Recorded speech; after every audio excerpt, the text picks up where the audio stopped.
interrupting incessantly. No, but because I don't just dogmatically decide what I want to think about this politically and then just say it. And there are some murkinesses to all of this. But we know the czars were not, even though they were cousins with the British Empire, the Saxe-Coburg-Gothas, they did not like what was happening and kind of opposed the British Empire, both in our Civil War but after that. So England and the United States sent basically mercenaries or brigades, tens of thousands from Brooklyn went, over into Russia in 1917 with J.P. Morgan Chase, Bank of England money. Hundreds of millions of dollars in that time. It was like tens of billions. Mm-hmm. And they went in like modern jihadis and just blew the hell out of everything. And they weren't popular, but they were able to seize the government. Then they exterminated like tens of millions. I mean, it was not fun. Of course. Because first the poor were like, yeah, we don't like the czars. And it's like, now you'll wreck as slaves. And it was like, oh, we don't like that. So they just wrecked Russia. I mean, 10 times worse than it was. Yeah. And Lenin was a globalist. The big banks had funded communism as a fake revolution for the people. That's all been declassified and come out. That sounds familiar, the Al-Qaeda situation with the Exactly, US. Yeah. Exactly. This is all in mainline congressional hearings. Anthony Sutton wrote books on the subject. Documents got leaked, but they had major committee hearings on this. This is what McCarthy found out when he was just persecuting the average low-level bookkeeper communist and using that for a police state, because they use the tyranny they create in Russia to create a tyranny here to oppose it. We got to get rid of rights to oppose that, or they'll take over. But as soon as he went, the army runs communist. Boy, it was like he was discredited overnight. His little gravy train was over. Kind of like when Malcolm X was saying, let's kill, or shoot Whitey, or Whitey's the devil. The media loved him. So he said, no, we're brothers. Boom, you're dead. Right. So McCarthy was being used, but he was a good guy. As soon as he went, well, the Pentagon and the Carnegie Foundation, and J.P. Morgan, they're running this. Oh, it was over. It was over. So Stalin was really horrible. He killed probably more than Lenin. But he kicked out a bunch of the U.S. Trotskyites who became the neocons, and Kristol's dad and all them, and Trotsky. And so all of that went on. And Stalin was horrible, but they called him Uncle Joe. Then he was Hitler's ally. Then he was against Hitler. But after that, they said Stalin was bad. What? Was that a marketing ploy to call him Uncle Joe? Well, no. Our media, said he was a loving, good guy up until the end of World War II. But then after that, it was like, okay, he did kill tens of millions. We didn't know the whole time. The bankers that were running us would love to do that here. But there was so much freedom and so many guns they couldn't. So they did it where they could. They were eugenicists. But Stalin kind of got away from him, even though he was bad, ran the neocon Trotskyites out. They came here to become the new Republican leaders. That's all on record. Just look it up. It's even Wall Street Journal that, that the Trotskyites became the neocons. Because you got to control your opposition. You got to become the opposition and lead it if you're really a commie. Absolutely. Who isn't really a commie? You're just bank robbing scum, trash. You tell the villagers, come help us. We'll give you free stuff from the rich guys, and then say, by the way, you're all 10 times the slaves you were, but I'm ranting. So you're asking me this incredibly complex question. It just goes on and on. Gorbachev was propped up when the wall was getting ready to fall. There was a plan to drop it. And Gorbachev was given the Presidio, where they created the UN in '45. He was given that in San Francisco in the late 80s. George Bush Sr., who was vice president, CIA director, was planning this fake wall drop, but a bunch of hardliners didn't want Russia to be handed off purely to the bankers because Stalin had kind of halfway gotten away from him. So they double-crossed him, as best we know, came in and kicked out some of the oligarchs, but still the main oligarchs stayed in charge. Yeltsin was kind of a figure that sold out but didn't completely sell out. More hardliners threw them out, put in Putin, who was KGB, then FSB. And since then, he's played a double game. But Russia's infiltrated as well. Russia's taking foreign investment. So it's not that Russia's good. It's that China's totally in bed with the globalists. But they're held in checkmate by U.S. fleets, which are really banker fleets off their coast, and that's a buildup. So none of these globalists trust each other. It's all this balance of power, a great game. But I know you have to go off a tree's fruits. Putin, for 12 years, has paid you to have kids because their population's plummeting. They've spoken out against eugenics. They've spoken out against anti-family stuff. They have tried to go after government corruption. So I'm not moving to Russia, never been to Russia, don't like what's going on in a lot of respects, don't like the crackdown on some things. But Russia is not putting cancer viruses in its vaccines for its population. So Russia is corrupt and an oligarchy and out of control, a bunch of hardline generals and old communists who figured out it doesn't work and kind of broke away and figured out it was run by the West. That said, the people we've got running things here, what they call the Anglo-American establishment, nothing to do with being white. It's the old British U.S. power axis, that model. They are pure crystalline evil and want to create a worldwide tyranny. And the problem is I go off and do a gibbering rant because there's so many thousands of data points I can never get into them all, Christy. Well, but that's basically what's happening. The globalists are encircling Russia, sending in al-Qaeda jihadis, trying to bring him down, putting nuclear weapons on their borders, not just anti-ballistic missile systems, funding tyranny in the entire region. George Soros is involved, the same guy that wants our guns here and hates the family. And so I don't pick sides. It's like I just don't want to have war with Russia and don't want to overthrow Assad and put al-Qaeda in and kill all the Christians and Jews. Right. It's like Assad wasn't attacking anybody. Why put al-Qaeda in, you know? Russia is trying to rebuild themselves. The globalists want to destroy it. Well, I'm against that. I believe in human development. Do you think they're moving towards the right, do you think they're moving the No, globalist attacks on Russia are forcing them to go more authoritarian. Okay. Russia has actually figured out that being open and free market would empower them.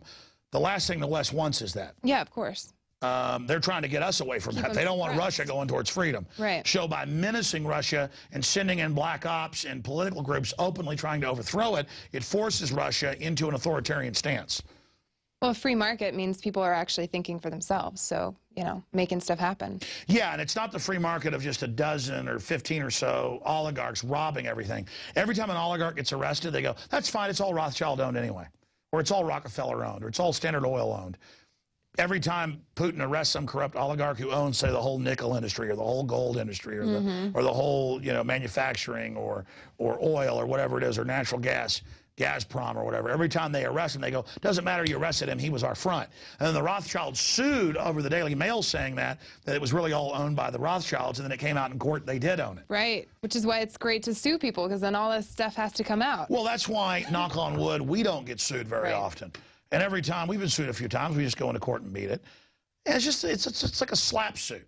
But I've never even squeezed our audience for funds. If we ever, as long as we can communicate with them, ever got attacked, we could raise the capital we needed, I know, even in a depression. We have great fans. But that's why I realized they could shut us down. We're going to come back in other ways, so we do need people to buy the product, spread the word about the show. Absolutely. All right, we've got our next guest, Mr. Pinckney, lined up. Okay. We got two more questions. Yeah, you're right, two questions. This one actually comes to you from Guardian, and he says, do you know much about tannins in wine, and you know, why do you get a headache, basically? Like, I have not spent a lot of time in Europe, haven't had time. Love it, really cool, a lot of classy culture. We should take the show over abroad. No rest for those living in reality, as they say. Yeah. They say no rest for the wicked get to rest all the time. I've talked to people that go over there, and they can drink 2 bottles of wine over a 5-6 hour night party, whatever, 7-course meal, whatever. Europeans taking their time. Nobody gets a headache the next day. And it is the tannins, it is the sulfites, all of it in there, because 1 out of 1 million bottles of wine, that's why in Europe they say smell the cork, 1 out of a couple million bottles, they estimate, it's actually a couple million, will have bacteria in it that if you drank it, 1 out of maybe 1,000 or whatever that got food poisoning from it might die. And so the bureaucracy, they control us here through MSG, aspartame additives. Americans do not get, by federal law, for over 60 years, real wine. Even here in the U.S., you can hardly get phosphate-free wine. So we don't drink real wine. We don't drink real water. We don't get real food. It's all adulterated crap. Yeah. And but the globalists, though, have special permits where they pay, $500 a bottle that's brought to private clubs they go to, where they can drink the sulfate-free. So because they know what they're doing, they know that that's not good for them. So. Yeah, so that's why red wine or even white wine gives you a headache. White wine even more. It's just chock full of horrible toxins, so that it's dead wine. It's dead. Yeah. It's dead. At least beer isn't dead. We don't get wine in the U.S. because the FDA says we don't. But we can have every GMO crop. We can have mercury in our shots. We can have fluoride in the water. Oh, yeah. Load it up. Load it up. All right, last question, Alex. We've got No Nanobot asks you, I have not noticed many chemtrails in South Wales since 2 days before the Olympics started here in London. Is this the same for the rest of the UK? Is it's still raining a lot, and a lot more trees than you would expect are falling over. Mostly the ones in wetter, softer soils. More branches are falling, leaves, etc. Is there anything that is there anyone monitoring? There's major weather warfare. They admit trillions have been spent in the last 50 years developing it. They had Stanford Research Institute certifying in '67, whenever you've been Livingston, the father of it, that they could create, control, steer, kill, weaken, strengthen hurricanes. That's old technology. They've got electromagnetic systems, not even just seeding. The aluminum dioxide added to jet fuel is being done. It causes particulates, made the planet 21 to 32% darker. People aren't going to believe this. Guys, type in the Earth is 20+% darker. BBC, AP, Reuters. We'll show people in closing here before we go to break. Yeah. This is what they do. They add it in the patents to the jet fuel. The companies don't even know. And then the jet engines put it out. And what it's doing is killing the soils. But don't worry, Monsanto and others are coming out with the magic aluminum-resistant crops. Right. So Romans, if somebody really resisted them, even though salt was expensive then, you get paid in salt. That's why you say, you know, worth your salt. It would be paid in salt or later gold. Yeah, there it is. Earth is 20% darker, say experts. Boom, 2003. Now, that was then. So I always use the 21%. It's actually the NASA number. It's 32 now. And that's a year-old number. Wow. Type in Earth is 32% darker. I want to show them that, so I think I'm making this up. What? But the point is, that's the general chemtrailing, and it makes the Earth, they're trying to make it hotter, but since the sun cooled down, it's not working. It's backfiring. So they're just spraying the U.S. with all kinds of stuff. I mean, they got electromagnetic stuff going. Mumbai's got it as well. No, Dubai's got it. They are just blasting stuff with microwave towers on the ground. They've got spraying going, actual spray planes, added to jet fuel, so they can terrorize us into submitting to them. I mean, these are just basically power-mad people. If they can do it, they will. And they've got race-specific bioweapons that kill most people that come in contact with How do they get around this? Like, I mean, the chemtrails are poisoning their food too, right? Or... they don't care. They've said, nihilistically, killing us is so important. Lenin said this, strangely enough, in poetry he wrote. And a lot of others wrote this. In fact, in Endgame, I have some quotes by some top transhumanists. They said, we'll probably just blow the planet up once we get full control, because that's a really big event. That's powerful. If we can end all of humanity, we'll be the most powerful ever. And it doesn't matter if no one ever sees that. Blowing the planet up, or maybe even the whole solar system, is our goal. Including themselves? It just doesn't commute. But that's a really nasty thing to do, though. Yeah, of course. I mean, you don't want to grab a 2-year-old off the street and torture him for 6 months before you kill him. So you just don't understand it. You're not cultured, Christy. Of course not. Of course. Oh. I mean, if torturing a 4-year-old isn't what you're into, I mean, you're just not cool. I'm not in the cool club. Yeah. You're not in the cool club, Christy. So you have to understand you're just not trendy. Oh, wow. All right. Kaboom. Well, thank you. No, I mean, Lenin dreamed of just blowing up the Earth, killing everyone. What's the movie with Clint Eastwood? I always got to ask you. It's got Jeff Bridges in it.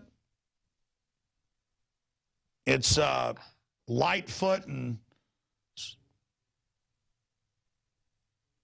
Thunderbolt and Lightfoot. Tex Mars told me this like a decade ago, and I went and looked it up, and it was true. The poetry of Lenin.